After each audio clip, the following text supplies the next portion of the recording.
Hey everybody. So lots of news today. I figured this is probably actually a pretty good format. I think our last live stream went fairly well. And so today I want to ask you and talk to you about which units do you think are most advantaged and disadvantaged by the new strategic reserve rules and the new morale rules. So let's talk about exactly what those rules are first before we get too far into it. Right. So for the strategic reserves rules, it's actually a very succinct, very intuitive process, I think, which is a great addition to the game. You know, right now, at least in 8th, that was one of the big things I was missing. There's no outflanking, no real, basic strategy in terms of deployment other than in your deployment zone or in deep strike. And now we have a little bit more of a complex setup phase because of that. So you can put any units into reserve that you'd like. Things that are normally into deep strike don't count, so you don't have to worry about that. But basically how it works is on battle round 1, you can't bring in any strategic reserves, which totally makes sense. You know, they wouldn't be reserved if they were coming in on turn 1. Kind of the same rationale as deep striking in 8th edition. Then on battle round 2, you can set them up anywhere wholly within 6 inches of a battlefield edge, but not the enemy's deployment edge or their deployment zone. Battle round 3, anywhere within 6 inches of a battlefield edge, but not your enemy's table edge. And then there's some basic rules that go along with that in terms of not setting up within 9 inches of an enemy model. You can't make a normal move, advance, or fall back this turn. Strategic reserves always count as having moved, and anything that's not on the battlefield by the end of the battle counts as destroyed. So a few pretty interesting caveats there. One is that you can't come in within 9 inches of an enemy model, which is that's fine. It's good, actually. It makes this a lot more balanced. I think if you could just pop in on someone anywhere on the board, that would be really challenging to deal with. So having the same types of rules that apply to deep strikers apply to these outflankers makes sense, at least to me. And then unlike the way that deep strikers have worked recently, is that you can set these up. You can set these up anytime during the battle, except for turn 1. It's not turn 4, turn 5 that you have to. If the game goes to turn 7, you could still bring them in turn 7 and not suffer any consequences. It's just that if they're not in by the end of the battle, that then they are destroyed, which is a nice bit of flexibility. It gives you a little bit more leeway. Right now in 8th, the way that Deep Strikers works, it's really rigid. You only have a couple turns to really bring them in, and so having this greater flexibility, I think, is good for the owning player because it gives them that power, and it's good for the defending player too because it forces their opponent to really make a cost benefit choice. They don't have the same anticipatory power. They can't say, well, I know it's going to come in this turn, but they still there's cost and benefits to that, of course. So I like that. I think that's really cool. There is an additional caveat to that. That is, you can bring in units on your own table edge. You can bring units in on your own table edge, and if you do so within 1 inch of that table edge, note not 6 inches, but 1 inch, that they can be set up in engagement range. So they can be set up in combat as if they had charged, and this prevents your opponent from firing Overwatch. And they can really just get in there right away, but it has to be within 1 inch of the table edge, which is hard to do. I mean, I think that the obvious play here is don't let your units be within 2 inches of your table edge if they're going to be charging an enemy unit. make sure that they're not able to be swept up in this type of ambush. I think that it's kind of going to be a basic strategy, but maybe something that's going to be harder to actually implement in practice. We can say, well, just don't do that, but maybe that's harder said than done. So what do you guys think? I mean, I really like these. I like these rules. I think they make a lot of sense, and I think it gives us some really good flexibility. That's really been the word, right? In particular, I think that this really gives Crude at least an option of things to do now. Whether you're going to bring a ton of Crude, probably not, but at least having one unit of Crude, I think, makes a little bit more sense now, because you can look at them as kind of a late game objective grabber, and set them up really with the idea of just having the cheapest unit possible. All the arithmetic that we've done in the past about Crude has revolved around a comparison of them being on the board the entire game, just as you would any other unit you would set up. But Crude, if they're coming in turn 4, turn 5 as an outflanker or something, it doesn't really matter if they have the durability or the offensive capability compared to a Fire Warrior. They're really there just to be bodies, and at that point, you want the cheapest unit possible. And right now, that could be Crude. We'll have to see what the points changes do, but maybe this is a really good way for Crude to be used, is for this late game objective grabber. Also, if you want to use them as a defensive unit, you have that opportunity. You don't have to dedicate them, at least as far as we know, to coming in on a certain table edge. And I don't think that'd be really weird rules writing if that was the case. So having it be so that you can have Crude come in off the side later in game, I think really works in their favor. There's some stuff with morale that I think is going to make that a little bit more challenging, which we'll talk about in a minute. But overall, having that ability to utilize them in a way that doesn't actually that kind of mitigates their weaknesses is nice. I can see it's working out well for lots of units that generally either lack durability or lack mobility. And that certainly is going to be the case for a lot of close combat armies. Like if we're thinking about Sisters Repentia, having them be able to come in off a table edge, I think makes them so much better than having to have them run across the table. So lots of close combat armies are going to benefit from this, but also shooting armies, both in terms of objective grabbing and in defensive capabilities, we can counter a lot more easily as well. You can also look at things like maybe a unit of stealth suits would be a potentially good use of an outflank, right? They can get in there. They can set up in an advantageous position where they have range on a particular target, or they have the capability to pick up an objective later on in the game, and they can do that pretty well. They're going to be hard to remove from that objective. And so that forces your opponent, knowing that you have these stealth suits in reserve, to make a choice. Do I be really aggressive, or am I going to be more defensive and try to make sure that these stealth suits don't come and grab this objective? Forces them to make a choice, and that when they have to make a choice that's advantageous for you, you can exploit that choice. So yes, yeah. So a shaper, Leon is saying that if you're going to send in Crude, you need a shaper, and absolutely, I think that's especially looking at the way that morale has changed. Having that shaper, I think, is going to be really important. And having I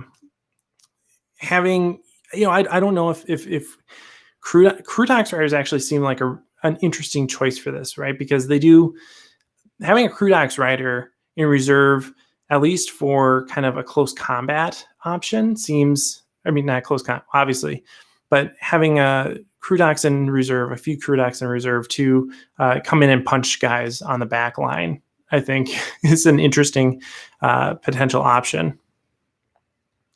Yeah, that is a Celestine box, right there. It is. That has been sitting there for months. I need to put that together.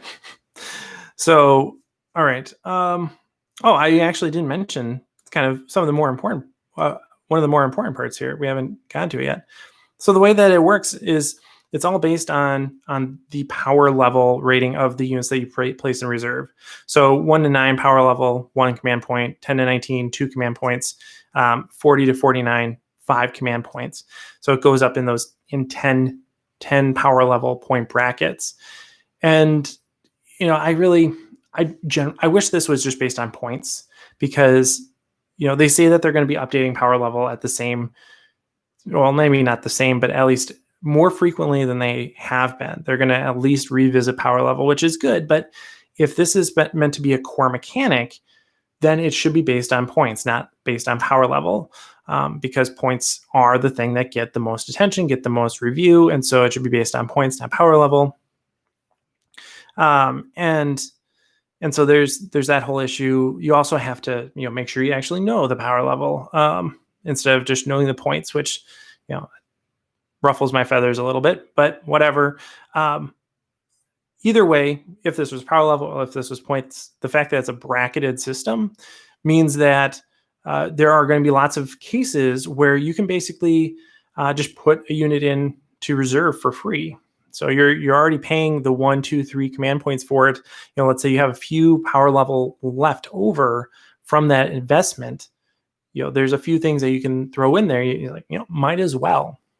Not that that's always going to be the right choice, right? There's a cost benefit to this, as there is all these choices that if you put something in reserve, then it's not on the table turn one. But certain things like Crude, like Vespid, maybe those are the places where we actually see that being a really good choice. So having that capability to select a few units, bundle them together, and throw them in reserve, I think is nice.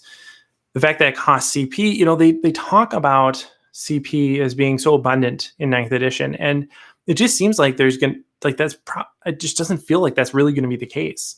It feels like it's going to be more tight for command points than it is currently. And maybe that's just because we're spoiled for choice in 9th.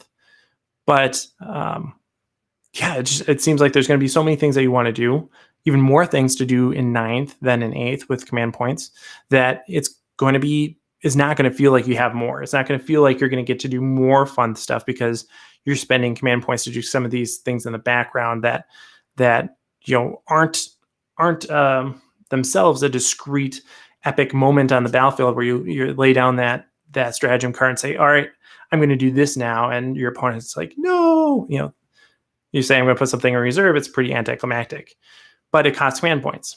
So what do you guys like? What do you think? Am I being a Debbie Downer on that? All right.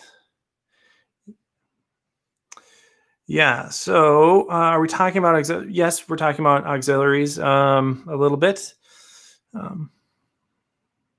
Yeah. Right. So here's the thing. If you put Crude Ox or Crude Hounds in reserve and use them defensively along your back line, if you're setting them up within 1 inch of your table edge, they don't get to Overwatch. So that means it basically makes me think like the way that I want to deploy my army is right in the middle of the board, right in the middle of my deployment zone. So I'm far away from the edges and, just a couple inches up. So like it actually, really narrows the deployment zone if you're trying to avoid combat,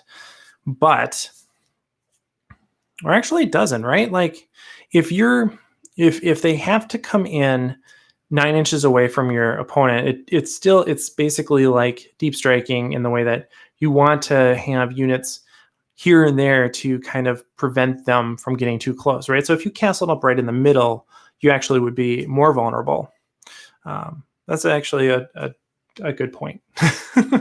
So nonetheless, you as a defensive player that doesn't want to be in combat, being within 1 inch or 2 inches really of your table edge is probably going to be a good thing so that you can bring in that other unit to, like Crutox to come and get in combat right away.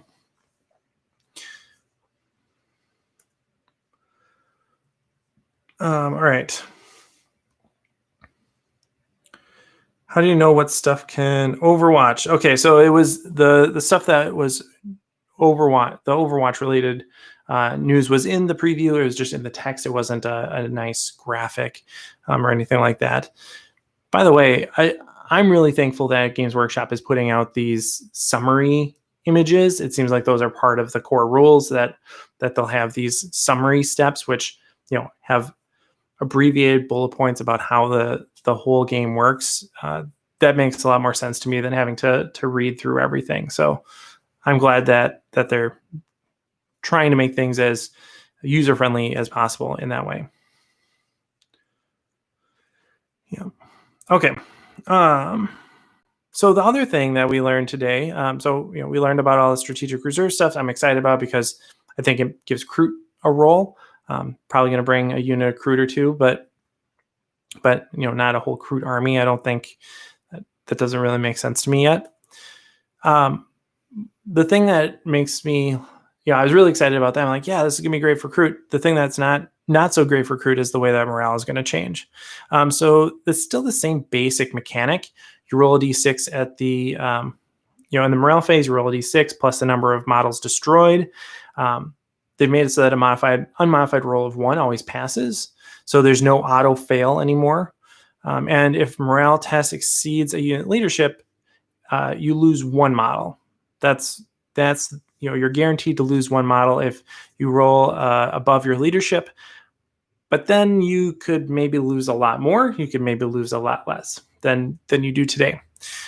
So you take a combat attrition test, which is a new test, a new mechanic.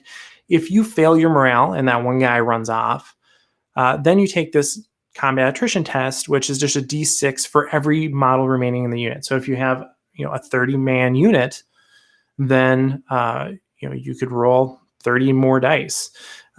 And for every instance of a 1 that you roll, that dude is dead. So one additional model flees, you get a pick. But if the unit is at less than half strength, so again, if you're talking about that 30-man unit, if it was at 14 models, then you would subtract 1 from that test. So you'd be losing a guy on a 1 and 2. So instead of being 1 in every 6 models of your unit, you're losing 1 out of every 3, which means that bigger units are, you could lose quite a lot. Everybody has had those rolls that are just really bad. And of course, those are the natural variability of dice. That's the inherent randomness of a dice game. But still, like, there's not really a cap on this. You could be really, really hurt by these choices. So between this and the way that blast weapons work, like the bigger units, especially ones with lower leadership, seem scary. I'm sure that this is actually a really cool thing for Tyranids, that they can kind of put their nose up at this because of Synapse, but for Crude, not so great. Probably bring that unit of 10 dudes, I guess, and don't bulk that model up too much. I think the blast weapon threshold is at 11, so yeah, maybe 10 is a really good number for Crude.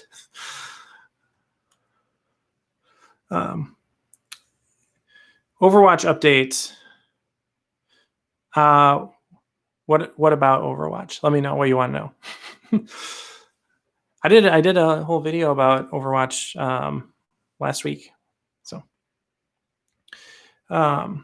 is it bad not to have any auxiliaries in a Tau army? It depends on what you mean by bad. So if we're talking about mechanics here, certainly an 8th, no, that's not bad at all. That's probably a really good thing not to have auxiliaries in your army.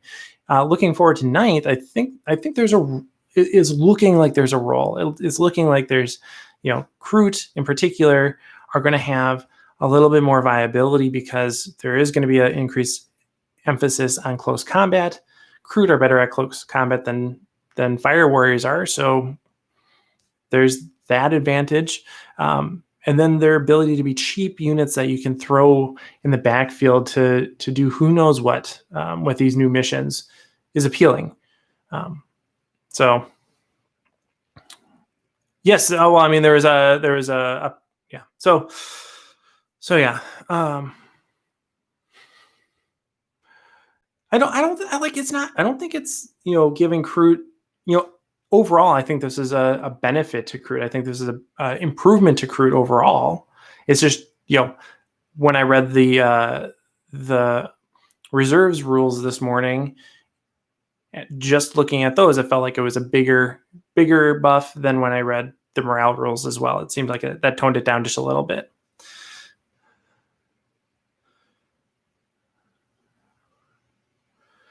Yeah.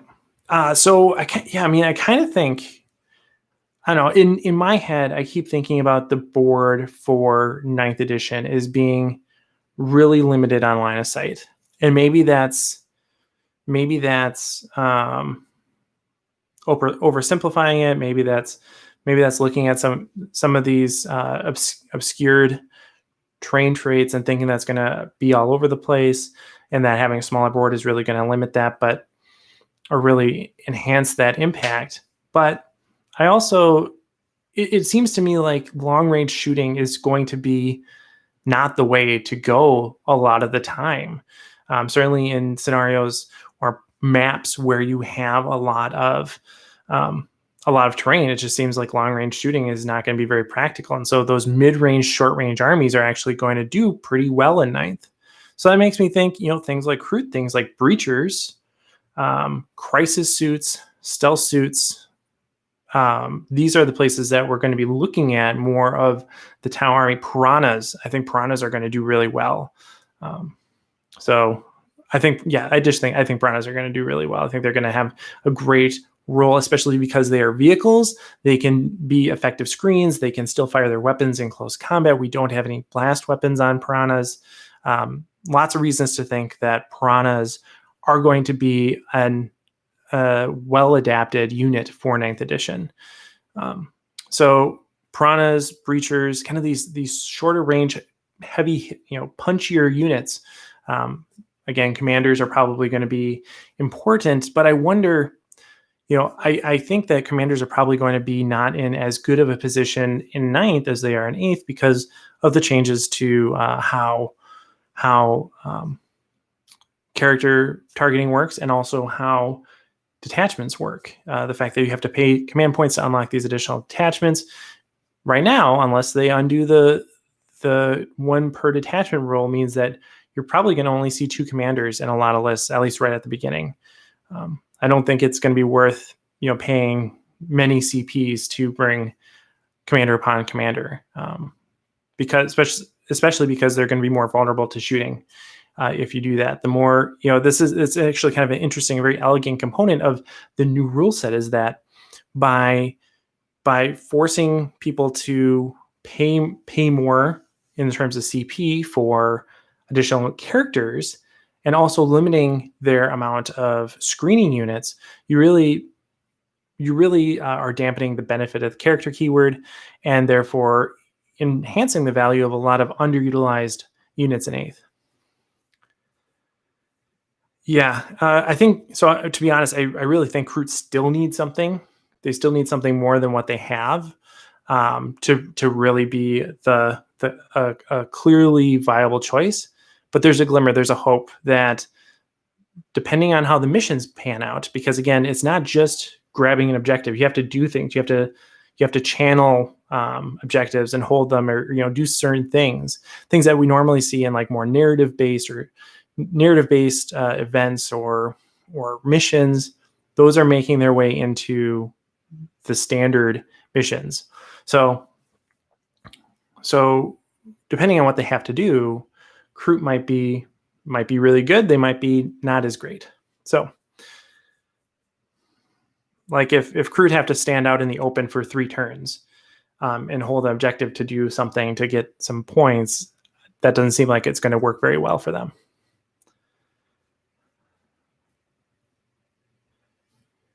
Yeah, so if you want to run multiple commander lists, like a Farsight Enclaves list, if you want to get 6 commanders, I think you're going to have to pay CP for that, right? You're going to have to pay, you're going to get your 2 commanders that you can have with Farsight Enclaves in your battalion detachment for example. And then if you want to bring another battalion or patrol or outrider or whatever, you're going to have to pay CP to bring those other detachments. Let's say that gets you another 2 commanders. And then if you want to bring another set of commanders, it's going to be another 2 commanders there as well, or another command point there as well. So to get 6 commanders, it's going to cost you at least 2 more command points on top of what you're already spending. So, I mean, 2 command points for 4 commanders probably is a good deal.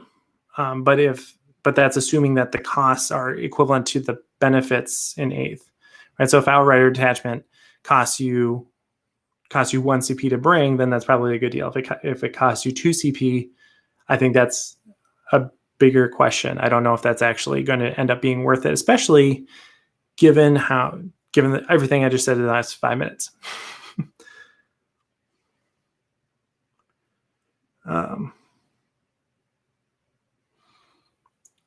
What do you think about basing a list around stealth suits? I mean, right now, I don't think it's the most competitive choice. In 9th edition, it might be. There's a little bit to be said about the fact that modifiers are capped at -1. So the fact that stealth suits are going to give a -1, maxes that out. And again, maybe that's, it's unclear if that's a gross or a net effect, right? So it might be that if you have stealth suits in dense cover is the word now, like woods. If you have stealth suits in a woods, that's actually -2. So if an opponent has a +1, do you still get your -1, or do you have to pick 1 and then they cancel out and they're still at their normal ballistic skill? I don't know. I'm assuming that type of detail will be more apparent in the written rules as opposed to these previews. All right. Yeah.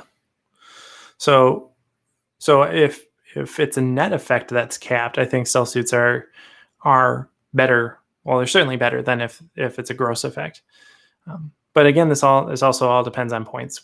I've been playing with lists and I'm trying, I'm guessing that, about an 1800, 1750 list will be roughly 2000 points. So that's why I'm kind of playing with making a 1750, 1800 point list now that I think will be inflated to be roughly 2000 points, and then I can mess with it. And I think we'll do if you guys want to do one of these, I think we should do another live chat talking about the units that I think are going to be big winners and the units I think are going to be big losers, particularly in the Tau Codex, of course, with 9th edition, and what I'm looking at bringing more of because of the changes in 9th. Yeah, Hounds. I think Hounds are going to be a good choice. They don't have objective secured, which is, and they obviously can't shoot. So if we're going to be bringing, it really, again, it depends on how the missions play out in terms of if just being there is good enough, or if you have to do something and defend a little bit more. Then I think the balance, the pendulum swings more towards crew carnivores. To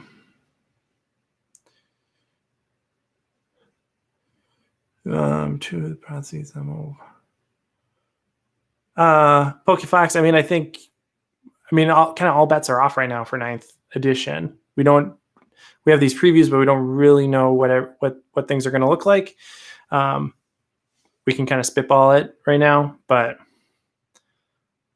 it all comes down to points, right? Like if a Riptide ends up being 800 points, forget it. If a Riptide becomes 400 points, forget it. There's no way that's gonna swing it. Of course, what really matters is the relative change. If Riptides become 400 points and 5 Fire Warriors end up being 40 points each, then Riptides are actually a really good deal. But yeah.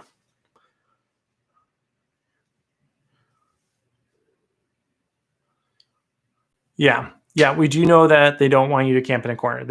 They are really trying to force dynamic movements, dynamic battles here. They're really really not interested in gun lines in 9th edition, it seems. So, or at least having stationary gun lines.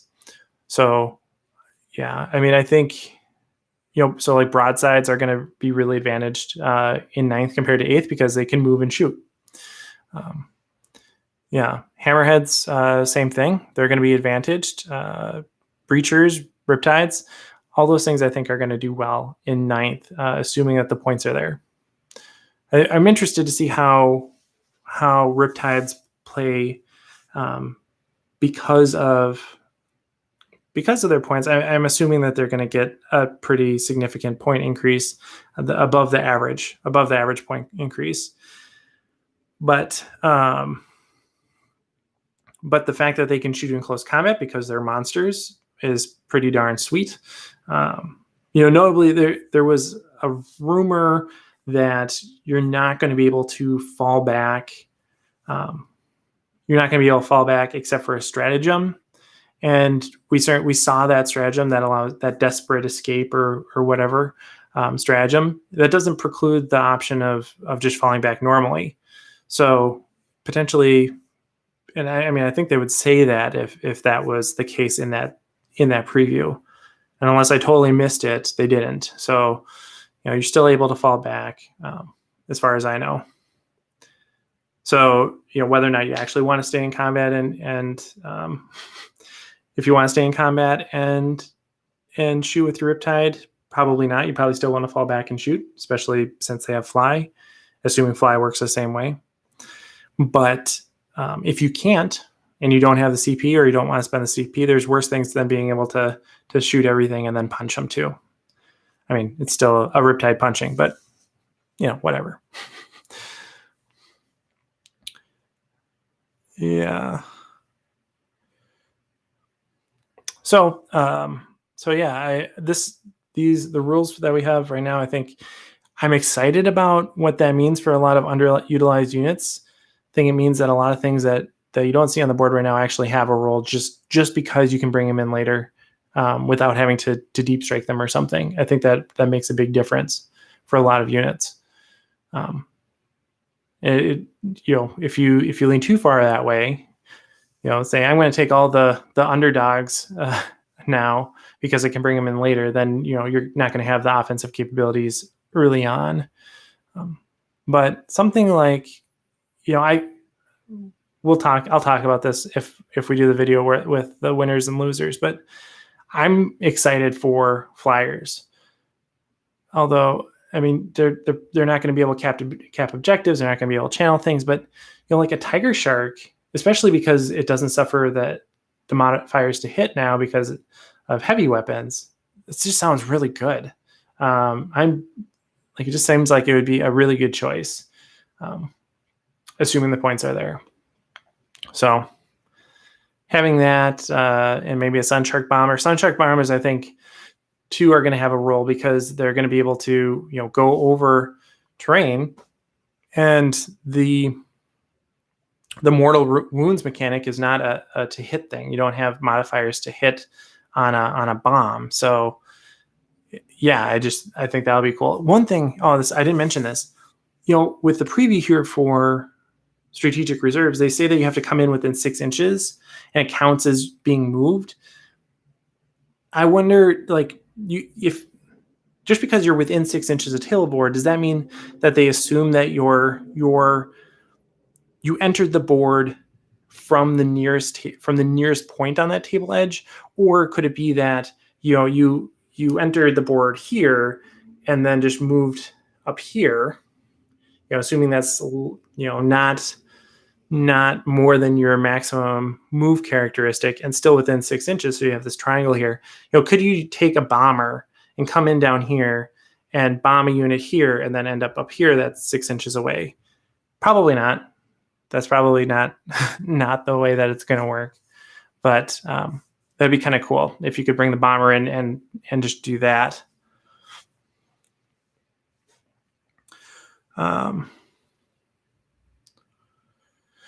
So you're just getting a Warhammer. I was looking at Tau. Should I wait to get the Codex? That's unclear. We don't know what the release schedule is going to be like for 9th. For 8th, they were releasing multiple codices a month. If they do that again, probably fair to wait. Use kind of your, probably use your more community resources to figure out, basic stats and stuff like that. But if they're going to take a slower approach, release one codex a month, that type of thing, it could be a year until Tau get a codex. So we don't know. We don't know what when the codices are going to be released. So we don't know if Tau's going to be early or late in that cycle, anything like that. And for that reason, I wouldn't say don't get the codex. I wouldn't say get the codex either.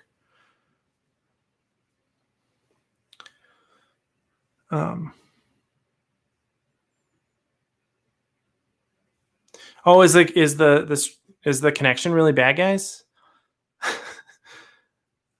I will say I think I need a new router.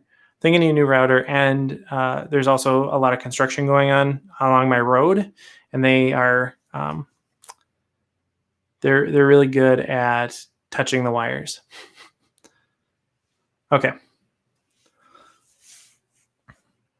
So I know that my connection can be bad. So whether it's bad right now or not, either way, I'm sorry. So, what else? Any other thoughts? I just think like being able to bring in a few units is going to be a pretty big game changer, and it's going to make you want to pick. I was kind of thinking too, like maybe having just a bunch of breacher units would make a lot of sense. And I wonder, breachers might be a really good outflank choice. They might not. It kind of depends. Like the fact that you have to be more than 9 inches away, I think actually makes them not a great outflank choice, because they're not going to be in their danger zone that first turn. But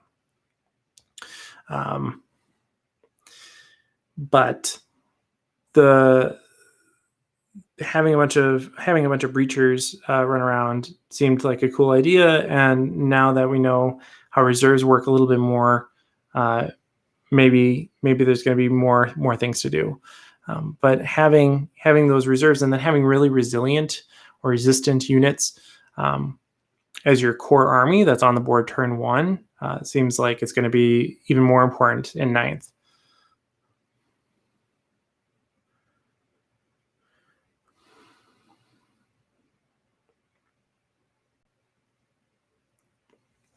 Okay, cool. Any other thoughts, comments? If not, we will kind of wrap it up here. I think I said my piece. But yeah, cool rules. I'm really looking forward to tonight. I think I'll do another stream too. I think the last stream we did kind of ended up being a little bit more negative than what I intended. I don't think Tau are going to be a bottom tier army in 9th. I think it's just the army is going to look different, and so that's why I want to do that winners and losers type of video to talk about what the options are. It doesn't mean that Tau are going to be gone. It means that Tau are going to look different.